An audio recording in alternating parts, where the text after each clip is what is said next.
Okay, we're going to start notes over the rise of Islam. We're about to talk about the Islamic empires and the Islamic rulers that arise across the Middle East down into Africa. But before we can talk about Islam, I want us to talk about how it started and how it was able to spread. First of all, the origins of monotheism as a whole on the Arabian Peninsula. Early on, the Arabian Peninsula was really home to a group of people called the Bedouins.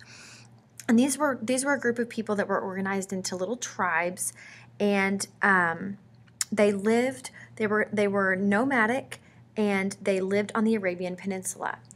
Eventually, the Arabian Peninsula becomes a place of trade, and trade routes start to carry goods as well as information across the Arabian Peninsula to parts of the West.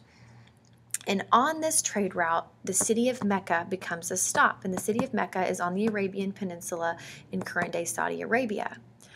Traders would stop at Mecca on the route at the Kaaba, which is a temple to worship gods, okay? And the Kaaba is kind of like, it became a place where many gods and many spirits, and it eventually becomes a home to about 360 idols from different tribes.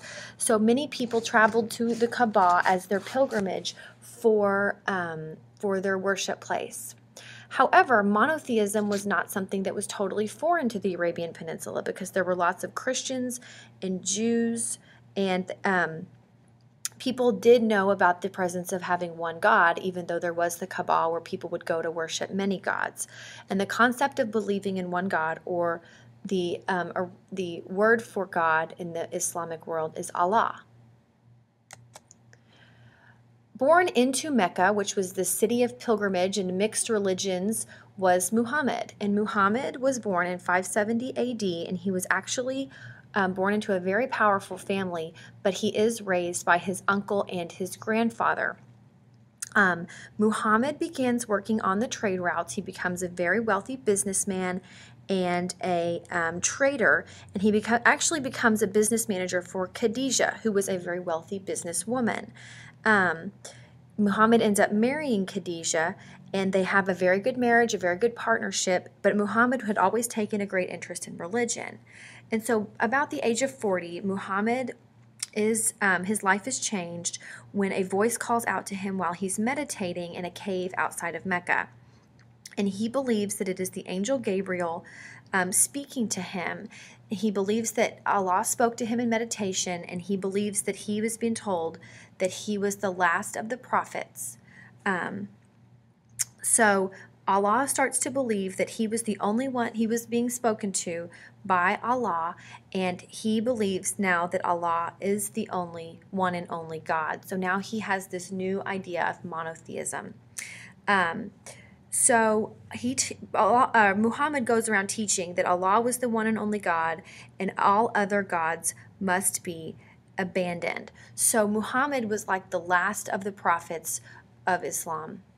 Now, this is where the Islamic religion stems from. The word Islam actually means just submission to the will of Allah. But to be a Muslim is one who has submitted. So Islam, submission to the will of Allah, but a Muslim is one who has submitted. Okay, so those are his followers, were the Muslims. By about 1613, Allah and his followers, they're beginning to preach publicly in Mecca. However, people are not taking on to his views. Many people were very afraid that Mecca was going to lose its stance as being such a blend of religions, and lose its position of a pilgrimage center if people were going to accept Muhammad's teachings that there is only one God, or Allah. So they are very fearful of these monotheistic beliefs because they are new.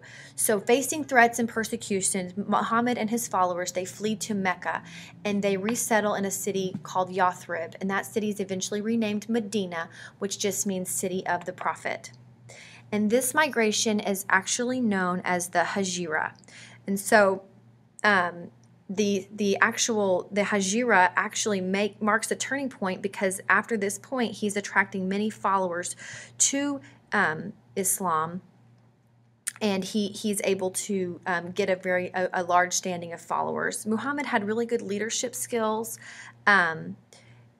He was able to he was kind of considered the political, religious, as well as the military leader of all of his people. And together, in 630 A.D., Muhammad is able to get a group of followers together, and they march back to Mecca, where they take over the city, and they go to the Kaaba and declare, "Truth has come, falsehood has vanished." And they destroy the idols, and they call to prayer. And made from the roof of the Kaaba. So they decide that they're going to go. They go to Mecca. They're able to take over the city. They go to the Kaaba, destroy the idols, and then they pray in the Kaaba. At this point, many of the Meccas decide they're going to convert to Islam, and they join the Muslim religious community. Okay, some basics of the Islamic religion. Now that you know how it originated and how it was able to spread, some basics of the Islamic religion. First of all, the holy book of Islam is known as the Quran. Some basics of their fundamentals. They do believe there is one and only God, Allah.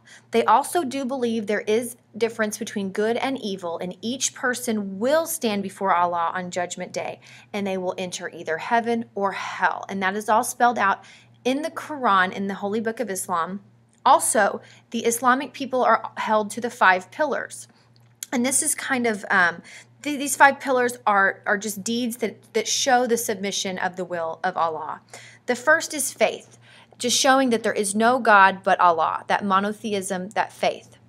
The second is prayer. Each Muslim is supposed to pray 5 times daily facing Mecca, and a lot of times this takes place in a mosque or an Islamic house of worship. The third is alms. Alms is kind of like a religious tax or kind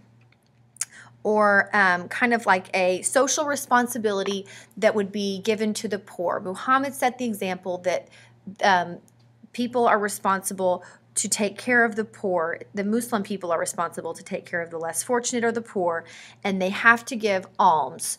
So this is part of the 5 pillars, is giving money to the poor. The fourth is fasting. During the Islamic holy month of Ramadan, Muslims fast. They don't eat anything or drink anything between dawn and sunset. So during the day, they fast. And that's just a reminder that there are more important things than food and material possessions. And the last is the pilgrimage or the Hajj to Mecca.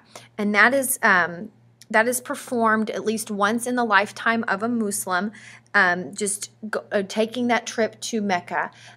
Before there were technology and transportation like airplanes and trains and whatnot, that was more of a difficult task. But now that is more accessible. But if you think about it, some of these Muslim people who didn't have these airplanes and all of these different kinds of transportation had to make a very long, grueling journey, and it was often done. Muslims did believe that their whole purpose was to demonstrate the Quran and live according to the Quran.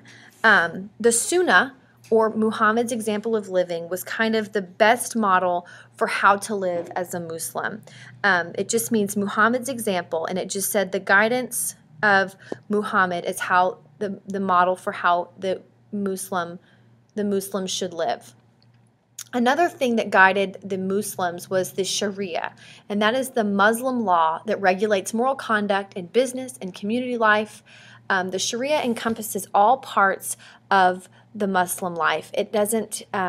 It encompasses moral life, business, community. It doesn't separate between religious law and community law. They're all together. So the Sharia is kind of a regulatory fact that brings all aspects of life together. For your assignment on your paper, on your notes page, on the back, I want you to make a list of the ways that Christianity and Judaism are similar to Islam. What kind of characteristics do they share? We've kind of talked about it. We talked about it in your notes. Now I want you to tell me, Judaism and Christianity, the 2 religions we talked about in the past, how are they similar to Islam? And I want you to be prepared to share this with me in class.